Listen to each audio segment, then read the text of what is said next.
America and Russia. Two nations whose rivalry has defined global politics for more than 70 years. From the Cold War nuclear standoff to modern proxy wars, their relationship has always been a mix of competition, mistrust, and occasional cooperation. But in 2025, the tension has reached a new level.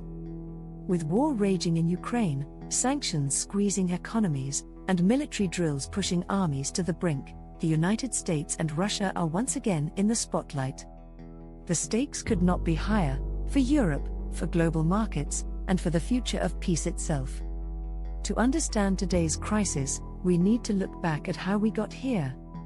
When Russia invaded Ukraine in 2022, it triggered the largest conflict in Europe since World War II. The United States and its NATO allies responded with military aid, economic sanctions, and political support for Kyiv. 3 years later, the war has become a grinding stalemate. Cities in eastern Ukraine remain battlefields, drone strikes have become daily occurrences, and millions of civilians are caught in the middle. For America, this is not just about defending Ukraine, it's about containing Russian influence and maintaining NATO's credibility. For Russia, it is about resisting what it sees as Western encroachment and preserving its status as a global power. Both sides see the conflict as existential, and neither is willing to back down. September 2025 brought a dramatic new development. Russia and its ally Belarus launched massive military exercises, codenamed Zapad 2025. These drills included thousands of troops, tanks, aircraft, and even simulations of nuclear conflict.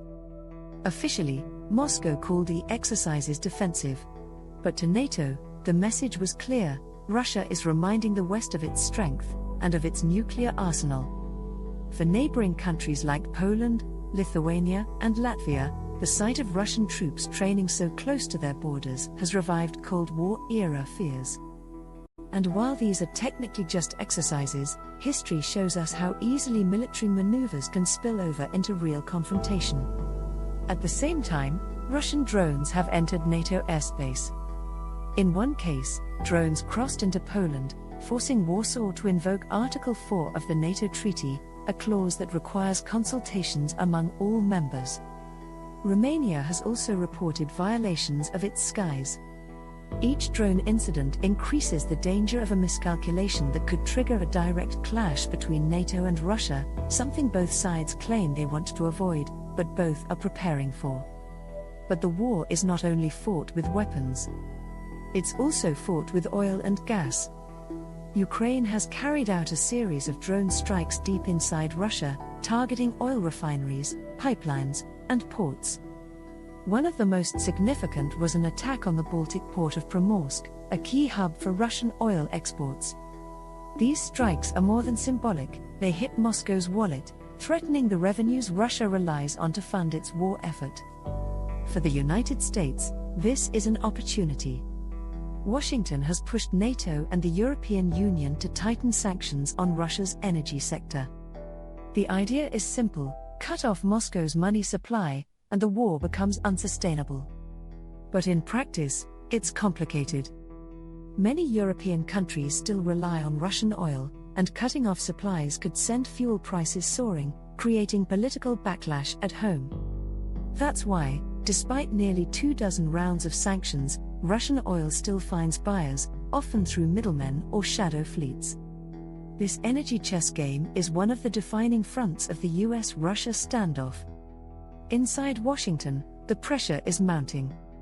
President Donald Trump has taken a hard line, declaring that Russia has 10 days to comply with Western demands or face what he calls devastating sanctions. These sanctions, he says, would be the toughest ever imposed, potentially targeting not only Russia but also any country that continues to buy Russian oil. In Congress, lawmakers are going even further.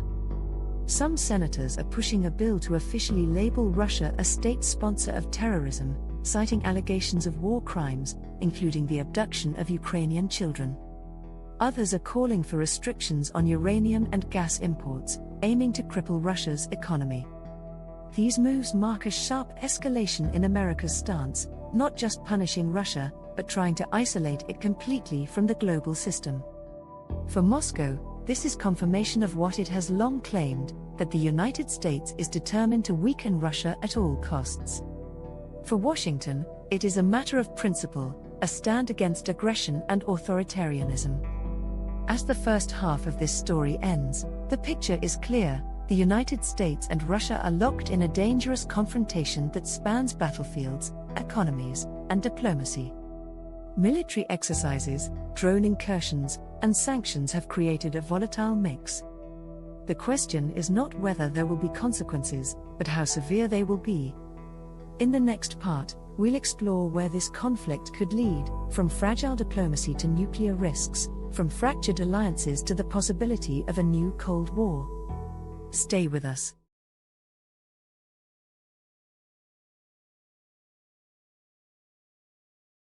Beyond the battlefield and the economy looms an even darker shadow: nuclear weapons. The New START Treaty, signed more than a decade ago, is the last surviving agreement limiting US and Russian nuclear arsenals. It is set to expire in February 2026, barely a year from now. With no replacement treaty in sight, the risk of a new arms race is very real. Russia's recent deployment of intermediate-range missiles in Belarus has already rattled NATO commanders.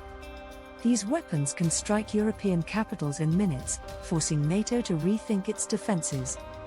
Washington has warned that without arms control, the world could slip back into a dangerous cycle of escalation not seen since the Cold War. For ordinary people, the idea of a nuclear standoff feels like a nightmare from history, but in 2025, it is once again part of everyday geopolitics. The more tensions rise, the greater the chance that a miscalculation, a radar blip, a drone straying too far, a misunderstood signal, could spark a crisis no one truly wants. The nuclear shadow hangs over every decision made in Washington and Moscow. This conflict is not limited to Ukraine or Europe. It is shaping the global order itself. Russia, under heavy sanctions, has turned eastward, strengthening its ties with China and Iran. Beijing has provided Moscow with trade lifelines, technology, and political cover at the United Nations. Iran, too, has supplied drones and weapons, deepening military cooperation. In response, the United States has doubled down on its alliances, not only with NATO, but with Pacific partners like Japan, South Korea, and Australia. What we are witnessing is the re-emergence of global blocs. On one side, the US, NATO, and their allies. On the other, Russia, China, Iran, and a network of states skeptical of Western dominance. This division resembles the Cold War, but with a 21st century twist. Cyber warfare, artificial intelligence, and drone technology are now as important as tanks and aircraft. The battlefield is everywhere, from the skies over Ukraine to the servers powering global communication. As we reach the end of this story, the path ahead looks uncertain and dangerous. One future leads to deeper escalation, more sanctions, more drone strikes, and the possibility of a direct NATO-Russia confrontation. That path could spark economic chaos, military clashes, and even nuclear brinkmanship. The other future, however unlikely, points toward negotiation. The reopening of embassies, small steps on energy cooperation, and back-channel talks could be the seeds of compromise. Much depends on choices made in the coming months. Will America continue to tighten its grip through sanctions, or will it look for a deal to reduce the risk of war? Will Russia double down on defiance, or will it seek an off-ramp to preserve its economy and avoid collapse? The truth is, no one knows.